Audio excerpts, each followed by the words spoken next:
Magandang araw mga langga! For today's video, aalisin ko na pala yung mga natanggal na mga pintura dyan sa wall. Kasi magpipintura na po kami for today's video. Bali, mag-alas 7 pa pala ng umaga dyan. Maaga namin umpisahan para maaga din matapos ang ating pagpipintura sa wall. At iniisip ko pa dyan kung anong petsa ako matatapos dyan sa sobrang dami kong tatanggalin na pintura. At talaga na may hindi biro ang trabahong ito. At sa sobrang init na, talaga na may pinagpawisan ng aking kilikili dyan at pati ang singi. Shout out nga pala sa nagpintura ng bahay namin bago kami lumipat dito. Ang galing naman pagkagawa ng pagpintura nyo, oh.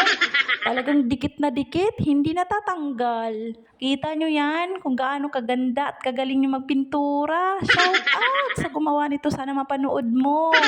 Ayan, binigyan mo ako ng trabaho. Oo nga no, bakit ako yung gumagawa imbes na yung trabahante ko? Kaloka. Inumpisahan ko na pala dito pinturahan yung bar counter. Kung napapansin nyo, color cream yung pinintura ko dyan.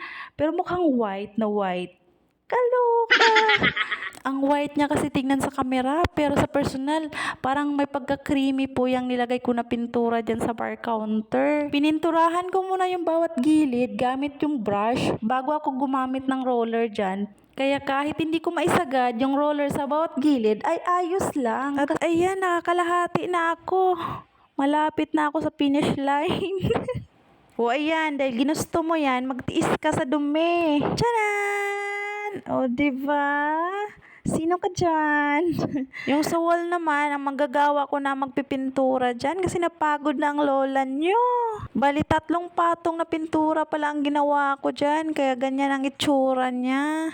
At galing pala sa hardware yung manggagawa ko, bumili siya nito, tape, varnish, at itong epoxy.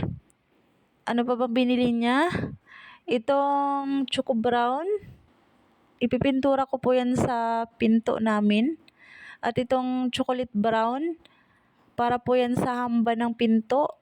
Chocolate brown po yung ipipintura ko. Tapos bumili rin ng merienda, tinapay, init pa, sarap niyan. Tapos thinner, tsaka brush.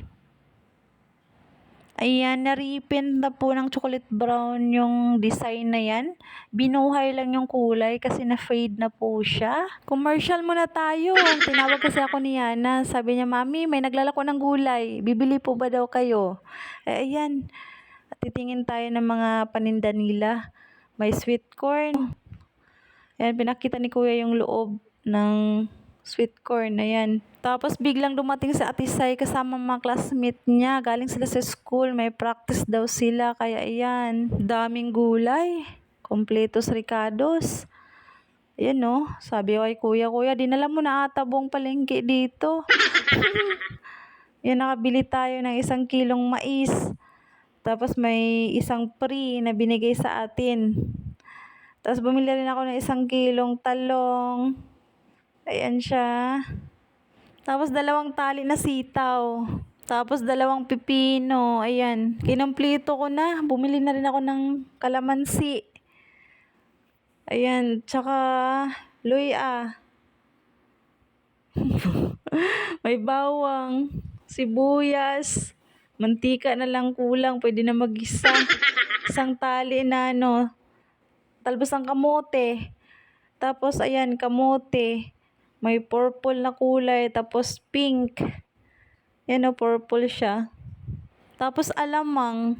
Ang sarap ng alamang na yon. Ang sarap, hindi siya, maalat, sakto lang. Tapos sili labuyo, kalabasa, halo ko sa sitaw. Magluluto ako ng ginataang kalabasa na may sitaw. Ulam namin sa punan. Ayan, lalagyan pala yan ng design yung bintana. Bali yung kulay niya, chocolate brown. Kaya naglagay ng tape dyan para hindi kumalat yung chocolate brown. Hindi malagyan yung white na pintura. Ayan na siya, nilagyan na ng design. And bawat gilid, lalagyan ng chocolate brown. Parang design sa bintana ba. At ito na nga po yung sala namin, sobrang kalat dahil tinanggal na po namin yung lumang pintura sa wall kasi papalitan na po natin ng bagong pintura. Kaya ganyan, sobrang kalat. At ito na nga po pala yung mga natapos namin, natanggal na ng pintura. Ayan. Inuna namin yung sa taas kasi medyo matigas pala talaga yan. Ang iba, hindi namin agad-agad tutuklap. Eh, talaga namang napakalambot na ng pintura. Ayan, ang bilis ko lang tinanggal. Grabe. Dito naman ay sinimulan ng buhayin yung kulay na yan kasi masyadong fade na at madumi na yung pintura na yan at pinagsulat-sulatan pa ng mga pamangkin ko. Kaya kailangan siya i-repaint. Ayan, pinatungan na lang ng ganyang kulay. Ito, katatapos ko lang pala dito magpintura sa may hagdanan. Kaya malinis na po siya tignan. Kasi nung una, sobrang dumi yan dahil sulatan niya ng mga pamangkin ko at ng bunso kong si Yana. Kaya ang aliwalas na ulit tignan. At pagkatapos ay itong grills naman sa may hagdanan ang pipinturahan ko ng color black. At ayan na nga, ay napinturahan ko na yung 3 bakal na yan sa may hagdanan. Tapos, isusunod ko na tong mga to. Kita nyo naman, fade na yung kulay. Kaya bubuhayin ko lang yung kulay niya para maganda tignan at mukhang bago na ulit. Ayan, patapos na pala ako dyan at pinash forward ko na para mabilis. Bali, ni-retouch ko na pala yan dyan para maganda tignan. At talaga na may sinipag ang lola nyo. Kaya pati ito, pininturahan ko na rin. At ang aking pamangkin na si Sian palang taga-video dyan. At sabi niya sa akin, tita, may hindi ka pa napinturahan. Kaya sabi ko dyan, saan? At ito pala yung tinutukoy ng pamangkin ko na hindi ko daw napinturahan. Buti na lang nandyan yung pamangkin ko tagatingin kung alin dyan ang hindi ko nalagyan ng pintura.